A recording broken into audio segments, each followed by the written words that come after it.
प्रधानमंत्री नरेंद्र मोदी और अमेरिकी राष्ट्रपति डोनाल्ड ट्रंप के बीच बुधवार को 35 मिनट तक फोन पर बातचीत हुई। वही आपको बता दें, पीएम मोदी ने ट्रंप को ऑपरेशन सिंदूर की पूरी जानकारी दी। साथ ही भारत ने साफ कर दिया कि अब आतंकवाद को प्रॉक्सी वॉर नहीं, सीधी जंग माना जाएगा। विदेश सचिव विक्रम मिस्री ने बताया कि पाकिस्तान के कहने पर भारत ने सीज फायर किया, लेकिन अब कोई भी तीसरी पार्टी की मध्यस्थता नहीं होगी। साथ ही बातचीत में व्यापार का कोई जिक्र नहीं हुआ। ट्रंप ने भारत की कार्रवाई और आतंक के खिलाफ जंग को समर्थन दिया।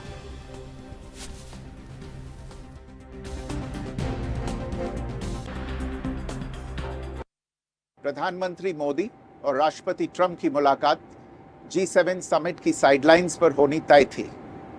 राष्ट्रपति ट्रंप को जल्दी वापस अमेरिका लौटना पड़ा, जिसके कारण ये मुलाकात नहीं हो पाई। इसके बाद राष्ट्रपति ट्रंप के आग्रह पर आज दोनों लीडर्स की फोन पर बात हुई। बातचीत लगभग 35 मिनट चली। 22 अप्रैल को पहलगाम आतंकी हमले के बाद राष्ट्रपति ट्रंप ने फोन पर प्रधानमंत्री मोदी को शोक संवेदना प्रकट की थी और आतंक के खिलाफ समर्थन व्यक्त किया था। उसके बाद दोनों लीडर्स की ये पहली बातचीत थी। इसलिए प्रधानमंत्री मोदी ने राष्ट्रपति ट्रंप से ऑपरेशन सिंदूर के बारे में विस्तार से बात की। प्रधानमंत्री मोदी ने राष्ट्रपति ट्रंप को स्पष्ट रूप से कहा कि 22 अप्रैल के बाद भारत ने आतंकवाद के खिलाफ कार्रवाई करने का अपना दृढ़ संकल्प पूरी दुनिया को बता। देख सकते हैं आप किस तरीके से 35 मिनट तक अहम बातचीत हुई है ट्रंप और मोदी के बीच। वही आतंक पर अब वार नहीं, सीधी जंग, पीएम का बड़ा ऐलान हुआ है। साथ ही अब कोई भी तीसरी पार्टी की मध्यस्थता नहीं होगी। इसको लेके पीएम मोदी ने ये चीज साफ कर दी। जरूरी संदेश यहाँ पे दिया जा रहा है भारत की तरफ से अमेरिका को। साथ ही सीज फायर किया है पाकिस्तान के कहने पर, लेकिन अब कोई भी तीसरी पार्टी बीच में मध्यस्थता नहीं हो सकती।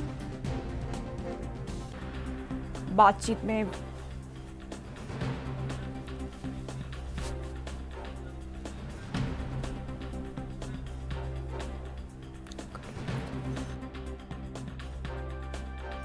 ज्यादा जानकारी के लिए डॉक्टर करोड़ी सिंह विदेश जानकार से बातचीत करेंगे। डॉक्टर साहब, आप बता सकते हैं किस तरीके से, जैसे कितना जरूरी था ये संदेश अमेरिका को देना पीएम की तरफ से? देखिए रुचिका, ऐसा है कि जब से भारत ने ऑपरेशन सिंदूर किया है, भारत की राजनीति में एक विवाद बना हुआ था कि प्रेसिडेंट ट्रंप ने भारत पाकिस्तान का जो विवाद था उसमें हस्तक्षेप किया है और अमेरिका मध्यस्थता करना चाहता है। और भारत सरकार ने बार बार इस मध्यस्थता के लिए बिल्कुल मना किया है। तो उसके को लेके ये बात उनका मिलना G7 के समिट में निश्चित हुआ था, लेकिन ट्रंप को शायद इजराइल और ईरान के जो हालात बिगड़ रहे हैं वहाँ पे, उसको लेके या दूसरे कोई कारण होंगे जिसकी वजह से वापस जाना पड़ा अमेरिका। तो वहाँ मुलाकात नहीं हो पाई साइडलाइन से। इसलिए दोनों नेताओं ने फोन पे बात की और निश्चित रूप से वैश्विक मुद्दों पे ज्यादा बात हुई होगी, द्विपक्षीय मुद्दों पे कम हुई होगी, क्योंकि इस तरह की वार्ता का कोई स्पेसिफिक रिकॉर्ड नहीं होता है। तो जो बातचीत हुई है और उसके बाद दोनों तरफ, अमेरिका की तरफ से और भारत की तरफ से जो ट्वीट किया जाता है या जो विज्ञप्ति जारी की जाती है, उसी के आधार पे हम कह सकते हैं। लेकिन हम कुछ अनुमान लगा सकते हैं कि अंतर्राष्ट्रीय स्तर पे जो हालात बिगड़ रहे हैं संकट का, यूक्रेन के क्राइसिस में कोई ज्यादा शांति की तरफ आगे नहीं बढ़ रहे हैं और इजराइल और जो हमास का था वो ज्यादा एस्केलेट हो गया है, उसमें ईरान इन्वॉल्व हो गया है। तो इन मुद्दों पे बातचीत हुई होगी और भारत का स्टैंड है उसको शायद ट्रंप ने अप्रिशिएट भी किया होगा। और अप्रिशिएट करने का कारण ये होगा कि भारत किसी एक का पक्ष नहीं ले रहा है।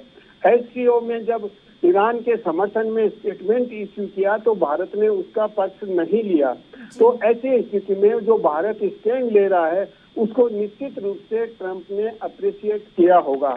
आगे क्या कदम उठाए जा सकते हैं, क्योंकि जो मिडिल ईस्ट है वहाँ भारत का बहुत ज्यादा स्टेक्स हैं, व्यापारिक भी हैं, भारत के लोग भी रहते हैं, भारत को रिमिटेंस भी मिलता है वहाँ से, और जो India middle east Europe corridor है व्यापार की दृष्टि से उसको भी, उस पर भी प्रभाव पड़ता है। और एक अन्य भारत की एनर्जी रिक्वायरमेंट है वो ज्यादातर मिडिल ईस्ट से ही पूरी होती हैं।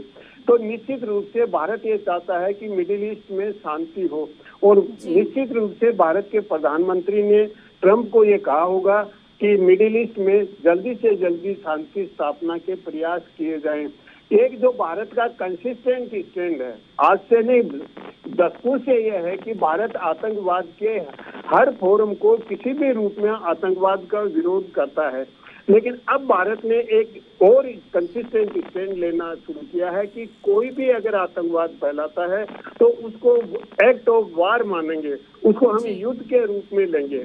आतंकवाद का विरोध तो भारत हमेशा कर रहा है, लेकिन ये भारत के स्टैंड में परिवर्तन हुआ है और उसके बारे में ट्रंप को भारत के प्रधानमंत्री ने अवगत कराया होगा। और निश्चित रूप से अमेरिका भी ये चाहता है कि दुनिया में आतंकवाद खत्म हो किसी न किसी रूप में। तो उसमें जो स्टेट इन्वॉल्व हैं, देश इन्वॉल्व हैं, उसको लेके ज्यादा चिंता जताई होगी, क्योंकि जो आतंकवादी संगठन है वो तो स्टेट नहीं है, गवर्नमेंट नहीं है, लेकिन बहुत से देशों की सरकारें हैं वो आतंकवाद को प्रत्यक्ष रूप से और अप्रत्यक्ष रूप से समर्थन करते हैं। तो निश्चित रूप से भारत के प्रधानमंत्री ने ये सब बातें कही होगी। जहां तक भारत अमेरिका व्यापार का सवाल है वो बातचीत ऑलरेडी चल रही है और मुझे लगता है कि वो व्यापार का मुद्दा निपट जाएगा। तो उसको लेके मुझे नहीं लगता कि भारत के प्रधानमंत्री और अमेरिका के राष्ट्रपति के बीच में इसको लेके कोई बात तो हुई होगी, क्योंकि वो अधिकारियों के स्तर पे ऑलरेडी तैयारियां चल रही हैं, बातचीत चल रही है, तो उसकी ऐसी आवश्यकता नहीं थी थोड़े समय के लिए। जी डॉक्टर साहब, लेकिन साथ ही साथ ईरान इजराइल पे जो बातचीत हुई है ट्रंप और मोदी के बीच, उसमें भारतीय विद्यार्थी भी वहां कई सारे फंसे, इसको लेके पीएम के क्या कदम है? देखिए, निश्चित रूप से भारतीय लोग हैं वो इजराइल में भी हैं, ईरान में भी हैं और मिडिल ईस्ट के दूसरे कंट्रीज में भी हैं। और अगर दूसरे कंट्रीज में ये फैलता है तो निश्चित रूप से भारत के लिए एक समस्या हो जाएगी। भारत अपने विद्यार्थियों को निकालना चाहेगा और जो मिडिल ईस्ट के मित्र राष्ट्र हैं, क्योंकि भारत का इजराइल से भी अच्छा संबंध है, ईरान से भी अच्छा संबंध है और जो मिडिल ईस्ट के दूसरे कंट्री हैं उनसे भी अच्छा संबंध है, तो निश्चित रूप से उनके इवैक्यूएशन को लेके बातचीत हुई होगी और उनको निकालने में प्रेसिडेंट ट्रंप भी मदद करेंगे, क्योंकि केवल भारतीय ही नहीं विभिन्न देशों के लोग हैं, तो उन सबको निकालना जरूरी होगा। जी रुचिका जी, धन्यवाद सारी जानकारी तमाम साझा करने के लिए डॉक्टर साहब आपका।